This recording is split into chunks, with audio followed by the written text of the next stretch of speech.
আসসালামু আলাইকুম বন্ধুরা, আজকে আমি আপনাদেরকে এক কাপ দুধ চা বানিয়ে দেখাবো। যেটা আমাদের এইখানকার এক দোকানদারের কাছ থেকে নেওয়া, মানে রেসিপিটা ওরা কীভাবে তৈরি করে তাই।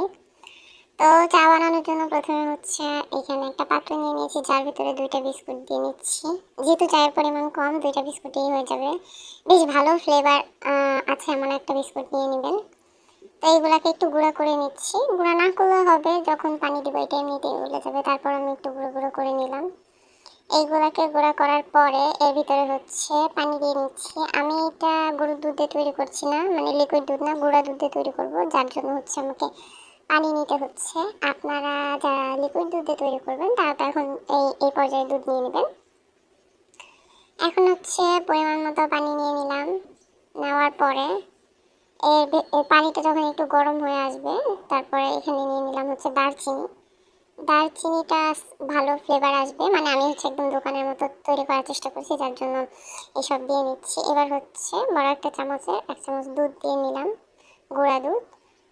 পানিটা হালকা গরম হওয়ার পরেই গুঁড়া দুধটা দিবেন। এবার কিছুটা চিনি দিয়ে নিলাম। চিনির পরিমাণ খুব বেশি নিচ্ছি না, কারণ চিনি অনেক বেশি হলে চা খেতে মজা লাগে না আমার কাছে, এইভাবেই ভালো লাগে, কারণ বিস্কুটের থেকে একটা মিষ্টি আসবে। এবার চিনি দেওয়ার পরে জাল উঠিয়ে নেব। কিছুক্ষণ পরে যখন এটা ফুটতে শুরু করবে, তখন এর ভিতরে চা পাতা দিয়ে নেব। 1 চামচ চা পাতা দিয়ে নিয়েছি। এবার নাড়াচাড়া দিয়ে কিছুক্ষণ জাল করে নেব। নাড়াচাড়া দিয়ে মিলিয়ে দিয়ে কিছুক্ষণ ধরে জাল করতে হবে। একটু সময় নিয়ে জাল করলে চায়ের ফ্লেভারটা কড়া হবে এবং খেতেও মজা লাগবে বেশি। তো আমি এই জন্য একটু সময় নিয়ে জাল করে নিচ্ছি। চায়ের কালারটা পুরোপুরি চেঞ্জ হয়ে যখন অনেকটা পারফেক্ট কালার চলে আসবে, তখন চুলাটা অফ করবো, তার আগে না। দেখেন এই যে চাটা কিন্তু সুন্দর একটা কালার চলে এসেছে। এই পর্যায়ে আমি চুলাটা অফ করে নেব আর চাটা নামিয়ে পরিবেশন করব।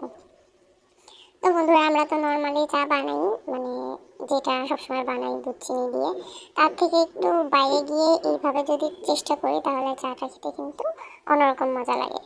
ধন্যবাদ সবাইকে ভিডিওটা দেখার জন্য। ভিডিওটি ভালো লাগলে অবশ্যই চ্যানেলটি সাবস্ক্রাইব করবেন আর লাইক দিয়ে পাশে থাকবেন।